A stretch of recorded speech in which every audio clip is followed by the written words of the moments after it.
السلام علیکم ناظرین کرام، شروع کرتی ہوں اللہ تعالیٰ کے بابرکت نام سے جو بڑا مہربان اور نہایت رحم والا ہے۔ بادشاہ نے جب یہ جانا کہ عزیز مصر نے قید کروایا تو اس نے عزیز مصر کو بلا بھیجا اور تمام ماجرا سنا۔ اس نے کہا کہ میں نے اسے بیٹا بنایا اور گھر کا مالک و مختار کیا، مگر اس نے خیانت کی۔ ساقی نے یہ تمام باتیں حضرت یوسف کو بتائیں۔ حضرت یوسف نے کہا کہ ان عورتوں سے پوچھے جنہوں نے ہاتھ کاٹ لیے اپنے کہ میں گناہ گار ہوں۔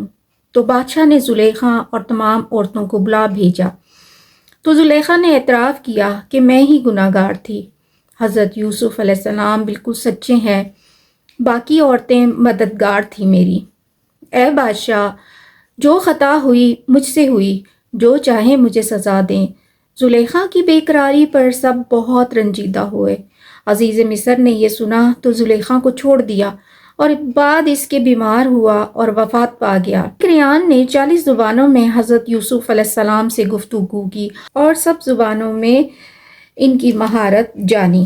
عزیز مصر کی تمام ملکیت بھی حضرت یوسف علیہ السلام کو دے دی اور ملک کے اناج اور غلے کا مختار کل کر دیا۔ حضرت یوسف علیہ السلام نے اتنے انصاف اور مہارت سے یہ کام انجام دیا کہ تمام رعایا بہت خوش ہوئی۔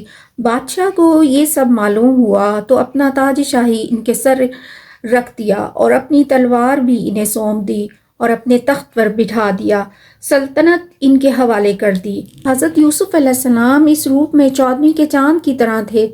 بادشاہ خود گوشہ نشین ہو گیا۔ حضرت جبرائیل نے آ کر اطلاع دی کہ قحط نازل ہونے والا ہے۔ حضرت یوسف علیہ السلام نے منادی کرا دی کہ تمام غلہ جمع کر دیا جائے۔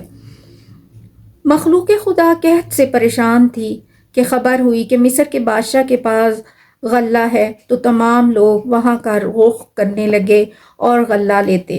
زلیخا نے اپنی تمام دولت ضرورت مندوں میں تقسیم کر دی اور خود آتش عشق سے اس قدر بے حال، روتے رہنے سے، آنکھوں کی روشنی سے محروم، بڑھیا اور ضعیف ہو گئی کہ چلنے سے بھی معذور ہو گئی۔ حضرت یوسف علیہ السلام کی شان یہ تھی کہ 40,000 جوان مسلح اور 4,000 جوان کمر بند زرعی اور 1,000 جوان ہوش مند ان کے ساتھ چلتے۔ جب شاہی سواری اس راستے سے گزری تو زلیخا دوڑی چلی آئی اور یوسف یوسف پکارنے لگی۔